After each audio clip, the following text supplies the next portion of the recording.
Hey, welcome to this week's video. This week, I'm going to show you how to go from 0 to 100,000 downloads on your podcast. And if you stick around to the very end, I'm going to give you the secret formula that no one knows about on how to be successful. Today, we're going to look at three different things: creation, production, and promotion. Let's get on with the video. Creation. The first step in the process. If you already have a podcast, feel free to jump on ahead to production and promotion. They're linked in the timestamp below. If not, kick back, relax, and we'll take you through it right now. What's your podcast going to be about?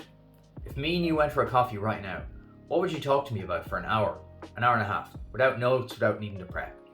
Don't pick a topic because you think it's going to be popular. It won't, because you won't have the consistency. It'll take you too long to prep each episode, and you won't do it. The number one thing is to put out your episodes. Second thing, what's the format going to be? Is it going to be a 10-minute solo podcast? Is it going to be a 60-minute interview? Are you going to have a joint presenter? Pick a format that you know you can do consistently and regularly and that you enjoy. Thirdly, when are you going to produce it and how often? So think about it. I produce my podcast right here every single week. I know this is where I'm doing it. This is my little studio.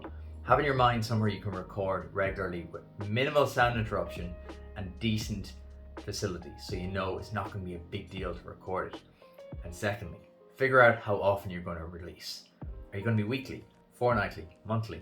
Initially, it doesn't really matter. People are creatures of habit. If you say you're going to do weekly and then you don't, you'll lose your listeners and you'll suffer with downloads. Now, on to the second part, production. First off, everyone's favorite topic, gear. First bit of gear you're going to need, you might think it's a microphone, it's not. Invest in a decent set of headphones.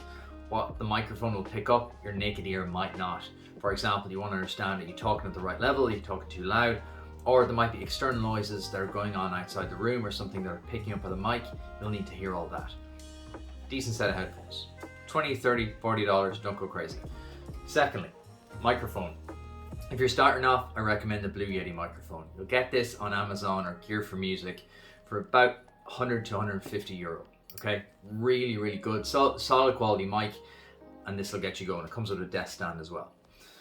That's really all you need for gear. Then for editing, you can use free software on Mac like GarageBand or Audacity on PC. Next, I'm going to give you my patented production blueprint. First off, pre-production. This is things like contacting your guests if you're having guests, emails over and back. This will generally take, for me, roughly an hour. Next, you have the actual recording of the episode. This takes me about 45 to 60 minutes. So you've got an hour in pre-production, an hour recording, and then afterwards, post-production. Step 3, editing and post-production.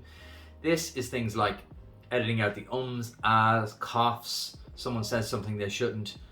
That can take up to 3 times the length of the episode itself. So if your episode is going to be 30 minutes, it'll probably take you around an hour and 30 minutes to edit. That's in a best case scenario. It can be time consuming. You can also find great editors on Upwork, and as soon as you're into a regular flow, I would recommend doing that. Do the editing yourself at the start to get to know what the process is like, and you'll also learn your verbal tics and things you can edit out in your head as you're going along. Thirdly, you're going to need to host it somewhere. I use a program called Libsyn, which I'm going to flash on the screen now. It's just a hosting platform. Think of it like hosting a website. That's the platform you're going to use. You sign up to Libsyn, or any of them really. They all do the same thing. And you host your episode there, and then that is distributed on Libsyn everywhere that you choose to. So Spotify, iTunes, Apple, put it everywhere. The more chances you have of someone listening, the better. Promotion. How do I get listeners? You've waited this long, so I'll reveal the secrets to you now. I've broken it down into 3 different ways for you. 0 to 100 listeners. This is your friends and family. The low-hanging fruit. Put it on your social media. I know a lot of people that start off and they feel a little bit embarrassed or ashamed. Don't. If you've made the commitment to do a podcast, you're not going to sustain it if you don't embrace the whole process. Don't feel embarrassed or ashamed. If you're doing good work and you're fully behind the podcast, put it out there. You need to get comfortable with putting yourself and your podcast out there. So 0 to 100, use your own social network. That will definitely get you 100 listeners. Second, 100 to 1,000. Here's where you can use leverage. If you have guests on, which I would advise you to do purely for this reason, you then leverage their social networks and tap into the network effect. Ask them to promote it on the day it goes live. Say, hey, the episode goes live on Friday at 9 a.m. Here are the links, and you give them everything they need. I'll provide social media assets they can use to promote it on their own social channels. The tip here, make it as easy as possible. The second most important thing when it comes to 100 to 1,000, and this is the thing that'll get you there, consistency. So boring, so obvious, but without consistency, you will not get to 1,000 listeners.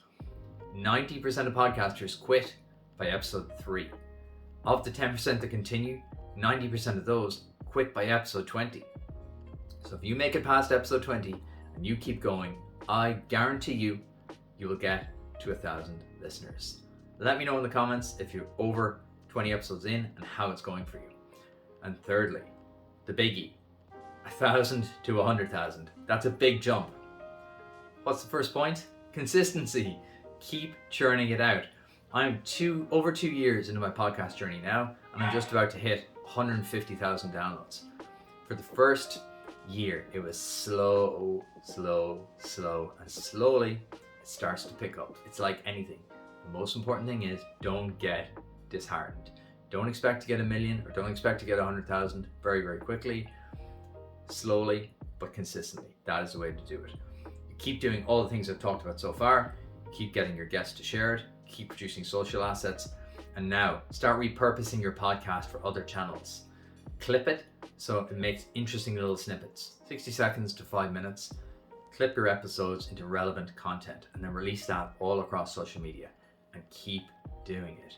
In every social media post, make sure you're making it as easy as possible for guests to understand what your podcast is about, easy to click into, and promote it as widely as you can. Keep promoting it. All this sounds very obvious, but it is the best way and the most consistent way to get to 100,000 downloads. So there it is, my full guide from 0 to 100,000 podcast downloads. I'm going to give you my secret formula now in a second. Do me a favor, hit subscribe, hit the thumbs up button, and let me know, would you like a much longer version of this video where I go into it step by step by step. If you want to like that, let me know in the comments below. And now, the secret formula for podcast success: consistency over time plus passion equals success. If you keep putting out good quality content over a long period of time and you keep that passion about what you're talking about, you will be a success. I can guarantee that. Let me know in the comments below what your podcast is, or if you haven't started one yet, let me know what it's going to be about. I'll see you next week.